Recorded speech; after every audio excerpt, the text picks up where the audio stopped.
October 22, 2020ರಂದು ಮೇಘನ Raj ಗಂಡು ಮಗುವಿಗೆ ಜನ್ಮ ನೀಡಿದರು. ಆ ಮೂಲಕ ಚಿರಂಜೀವಿ ಸರ್ಜಾ ಮತ್ತೆ ಹುಟ್ಟಿ ಬಂದರು ಎಂದು ಅಭಿಮಾನಿಗಳು ಸಂಭ್ರಮಿಸಿದ್ದರು. ಮಗು ಹುಟ್ಟಿದ ಮೇಲೆ ತಾಯಿ ಮೇಘನ ರಾಜ್ ಬದುಕು ಬದಲಾಯಿತು. ತಮ್ಮ ಮಗನಿಗೆ ಮೇಘನ ರಾಜ್ ರಾಯನ್ ರಾಜ್ ಸರ್ಜಾ ಎಂದು ಹೆಸರಿಟ್ಟರು. ಅಸಲಿಗೆ ರಾಯನ್ ಹೆಸರಿನ ಅರ್ಥವೇನು ಗೊತ್ತಾ? ತಮ್ಮ ಪುತ್ರನಿಗೆ ರಾಯನ್ ಅಂತ ಹೆಸರಿಟ್ಟಿದ್ದೇಕೆ? ಆ ಹೆಸರನ್ನು ಸೂಚಿಸಿದ್ದು ಯಾರು? ರಾಯನ್ ಅಂತ ಹೆಸರಿಡಲು ನಿರ್ಧರಿಸಿದ್ದು ಯಾವಾಗ ಎಂಬುದರ ಬಗ್ಗೆ ರಾಯನೇ ಯೂಟ್ಯೂಬ್ ಚಾನಲ್ ನೀಡಿರುವ ಸಂದರ್ಶನದಲ್ಲಿ ಮೇಘನ ರಾಜ್ ಮಾತನಾಡಿದ್ದಾರೆ. ನನ್ನ ಸ್ನೇಹಿತೆ ಶಾಲಿನಿ ಸಜೆಸ್ಟ್ ಮಾಡಿದ ಹೆಸರು ರಾಯನ್.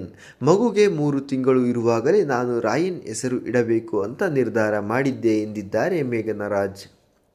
ನನ್ನ ಮಗನಿಗೆ ಇಡುವ ಹೆಸರು ಯಾವುದೇ ಧರ್ಮದ ಜೊತೆ ಗುರುತಿಸಿಕೊಳ್ಳಬಾರದು ಎಂದು ನಿರ್ಧರಿಸಿದ್ದೆ.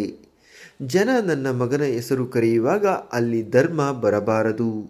ಅವನು ಭಾರತೀಯ ಆಗಿ ಮೊದಲು ಗುರುತಿಸಿಕೊಳ್ಳಬೇಕು ಅನ್ನೋದು ನನ್ನ ಆಸೆ. ಹಾಗೆ ಸಂಸ್ಕೃತದಲ್ಲಿ ಹೆಸರು ಇಡಬೇಕು ಎಂದುಕೊಂಡಿದ್ದೆ ಎಂದು ಮೇಘನ ರಾಜ್ ವಿವರಿಸಿದ್ದಾರೆ. ರಾಯನ್ ಎಂದರೆ ಹಿಂದೂ, ಇಸ್ಲಾಂ ಮತ್ತು ಕ್ರಿಶ್ಚಿಯನ್ ಧರ್ಮದಲ್ಲಿ ಒಂದೇ ಅರ್ಥ ಬರುತ್ತದೆ. 3 ಧರ್ಮದಲ್ಲಿ ಪ್ರಿನ್ಸ್ ಹಾಗೂ ಸ್ವರ್ಗದ ಬಾಗಿಲು ಎಂದೇ ಅರ್ಥ. ನನಗೆ ನನ್ನ ಮಗನೇ ಪ್ರಿನ್ಸ್, ಹೀಗಾಗಿ ಇದಕ್ಕಿಂತ ಉತ್ತಮ ಹೆಸರು ನನಗೆ ಇನ್ನೊಂದು ಇರಲಿಲ್ಲ ಎಂದಿದ್ದಾರೆ ಮೇಘನ ರಾಜ್.